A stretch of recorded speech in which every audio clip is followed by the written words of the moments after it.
It is my pleasure to introduce my husband, the President of the United States, Donald J. Trump.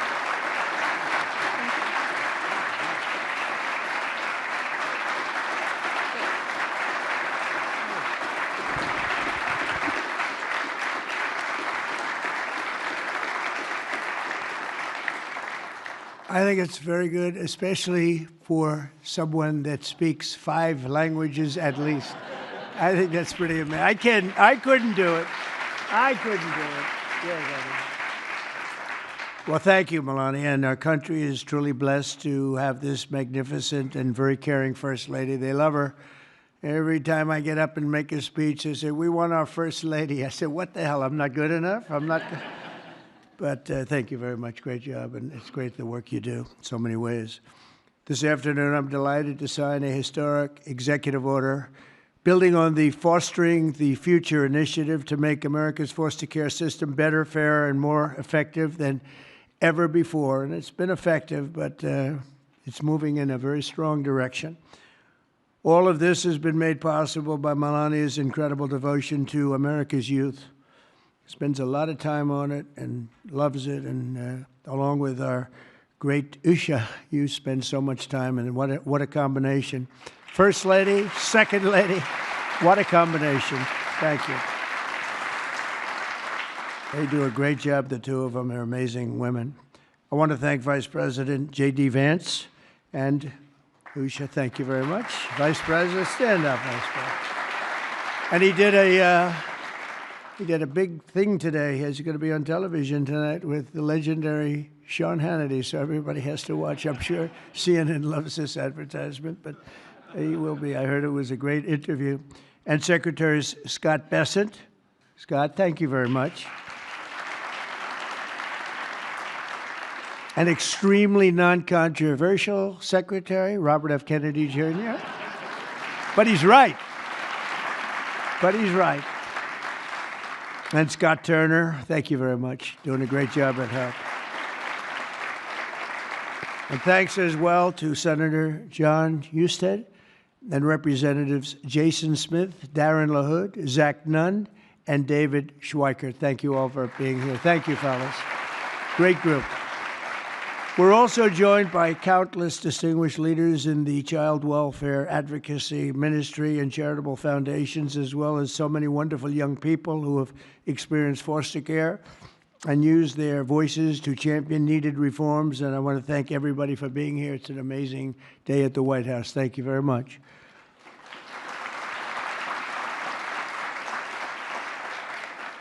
And right behind me, by the way, in about 2 years from now, we'll use a much bigger room because we had to turn away a lot of people. And it'll be right here. This will be the entrance. That's a knockout paddle. It's called the knockout. It looks pretty nice right now, but it's going to look a lot better in a little while.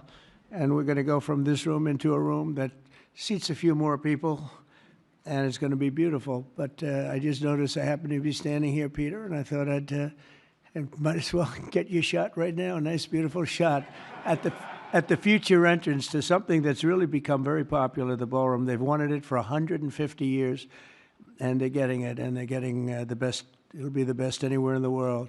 Each year, more than 15,000 young people age out of the foster care system, and unfortunately, too many struggle to become self-sufficient. The order I will sign in a few moments will provide vital new resources to help young people transition out of the foster care system and live a very happy and a very successful life, very, very successful.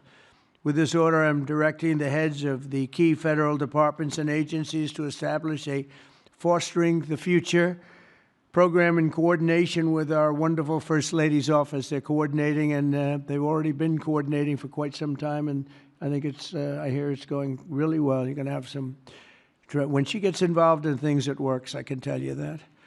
Under this major new initiative, great American companies and institutions will be signing a pledge to invest in teaching, training, and mentoring America's youth who are transitioning out of the foster care system. This will help provide jobs, education, and personal development opportunities to fantastic young people who truly need and deserve them, and they're going to get them.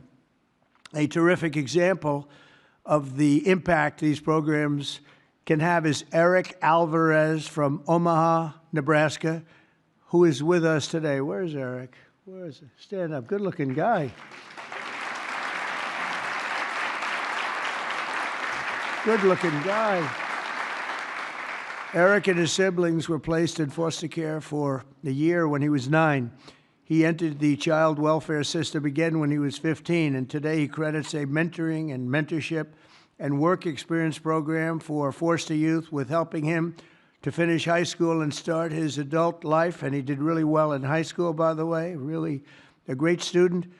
But he starts life on the right foot, right? Wouldn't you say? I mean, I think you better say yes, otherwise I'm in big trouble. Otherwise, I'm all by myself up here, Eric. That would be good.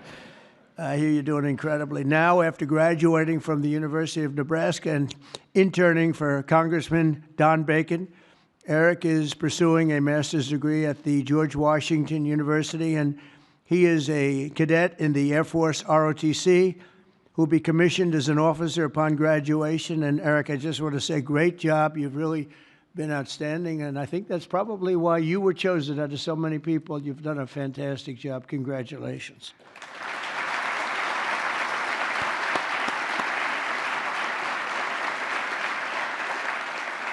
The new initiative we're establishing will also create an opportunity for foster youth to take full responsibility of the federal tax credit scholarship program established by the One Big Beautiful Bill. So many things, tax cuts and regulation cuts, so many things. The biggest ever passed in the history of our country. I call it the Great Big Beautiful Bill. I changed the name a little bit to make it even more sublime. But it is, there's so many things in there for everybody. We had a choice. We could have done it in 9 different bills or try for the one, and everybody said, no, let's do it in 9. It'll be easier. Actually, it wouldn't have gotten done. And J.D. and I and Scott and all of us got together, and we said, let's give it a shot, and we got it passed. And it was an amazing thing, but it's going to help a lot of people. There's never been anything like it. As in one bill, there's never been anything close. And when you see what's going on with the Democrats, we're lucky we got it passed because we don't have to do anything. All we have to do is implement it now, and we'll be implementing it all over the place. If you think about it, no tax on tips, right? No tax on Social Security, all of the different things, no tax on overtime. You get deductions if you buy a car. You take an interest rate deduction, an interest deduction against your income tax. It's never happened. Nothing like this has really ever been approved to this extent. And so it is one great, big, beautiful bill. But using the tax credit will expand occupational training, education, and financial literacy programs for the foster youth and make it possible for more of them to attend the school of their choice. Choice is a great word for a lot of reasons, but it's a great thing with education. And we'll also create the new Fostering the Future online platform to help young people find the access and really get great housing, very, very important and beautiful housing, health care, and other resources available to foster youth and those transitioning out of foster care. And we think it's going to happen with many, many people, many more than you have right now. Under the Trump administration, we believe that every American child deserves a safe and loving home, and we're determined to support the amazing families who help make that happen. And we have some of those families in the room today, and I just want to thank you all for being in the White House. There is no place like this, and we want to thank you very much for being here. Great families. Thank you very much. Faith-based, thank you.